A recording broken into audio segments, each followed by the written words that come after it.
Here, visitor.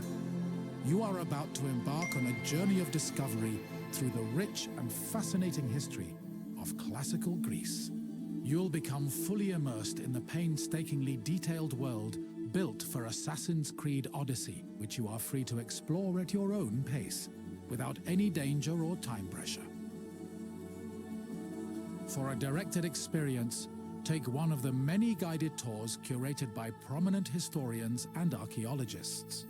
Along the way, exchange words with some of Greece's most famous historical persons. The classical Greece you are about to explore is at the peak of its glory.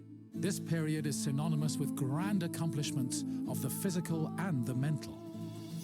Architectural marvels which still stand today dot its landscape, while towering achievements in philosophy, political systems, and art still influence our modern society in profound ways. We hope you become engrossed in the dazzling riches of ancient Greece and welcome you to your visit.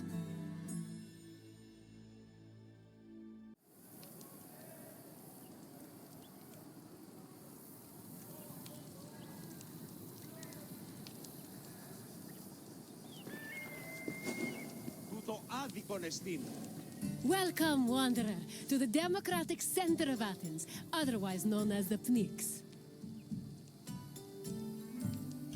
The battles fought here may be more intellectual than bloody, but they are no less spectacular. These outcomes will affect an entire city in a different way. The Pnyx was the meeting place of the Athenian assembly and the physical embodiment of democracy at work. This tour will give you insight into how citizens made decisions and kept the city running. We can talk more when you have finished the tour. See you soon, wanderer.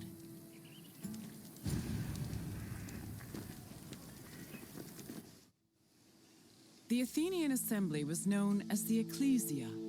It met at the Pnyx 40 times a year to discuss various civic matters, and each session usually lasted a few hours. The word Pnyx is believed to mean something close to packed together. This was probably a reference to the fact that during meetings of the Ecclesia, the location would be filled to its capacity, with citizens packed in practically shoulder to shoulder. All male citizens were allowed to directly participate in the democratic process.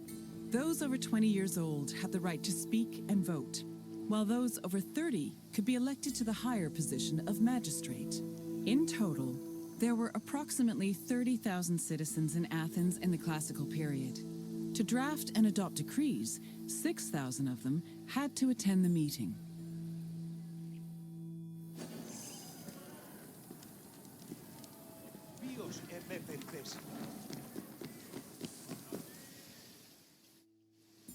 Citizens came from all over Attica's 10 districts to attend the meetings of the Ecclesia. The meeting was presided over by an executive council called the Prytanes. Every session began with a sacrifice to Zeus Agoreos, the patron of the assembly.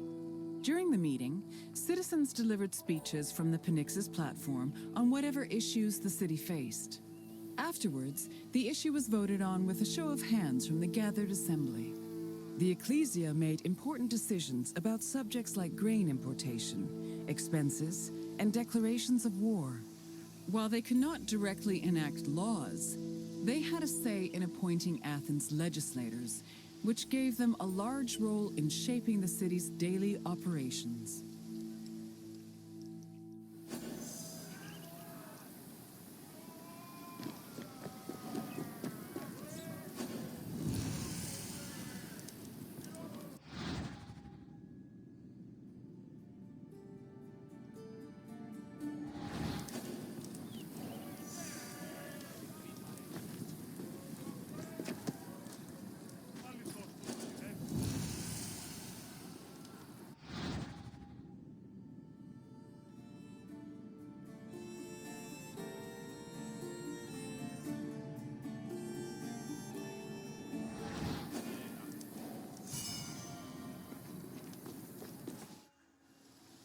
While some citizens only participated in the sessions of the Ecclesia, others could become more involved in democracy as magistrates. Magistrates were elected from among Athenian citizens over 30. They were often successful orators and charismatic politicians, and they held much more sway over important decisions than the average citizen. One of the most famous magistrates was Pericles, who was so popular he held his position for 15 years.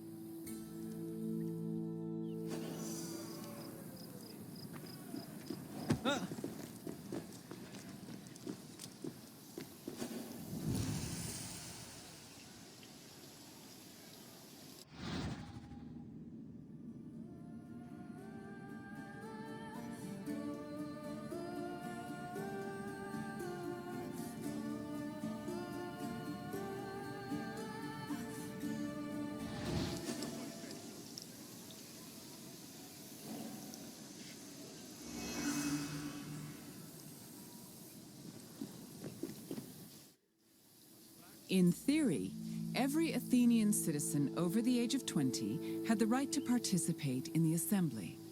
However, some of them lived far from the city, and others could not financially afford to miss a day of work to attend meetings. For these reasons, the city introduced a special allowance called a misthos ecclesiasticos in the 4th century BCE, meant to encourage participation. Originally, it was 2 obols, but the politician Cleon raised it to 3.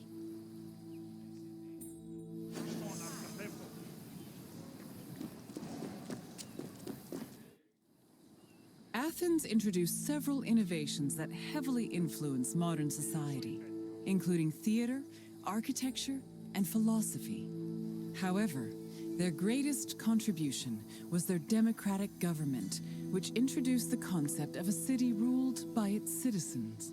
The decision to adopt democracy as a government, a choice made in 508 BCE, shaped civilization as we know it and continues to affect us today.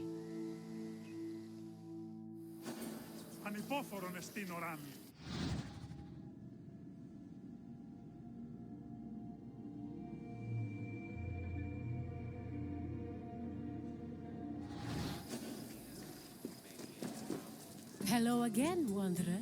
I trust you appreciated learning about the inner workings of the city. Is there anything else you'd like to do?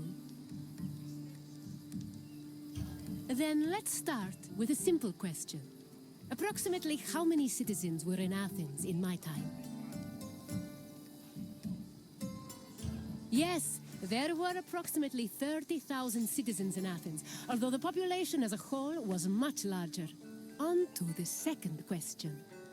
Who of the following was a famous Athenian magistrate? Yes, Pericles was an extremely popular magistrate who managed to keep his position for 15 years. Only one question left. What does the word Pnyx mean?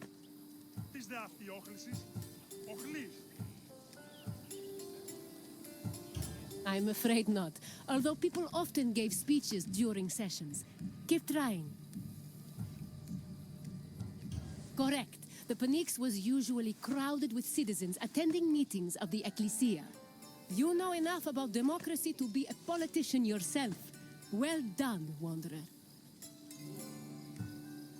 It would be my pleasure to take you to your next destination. Follow me.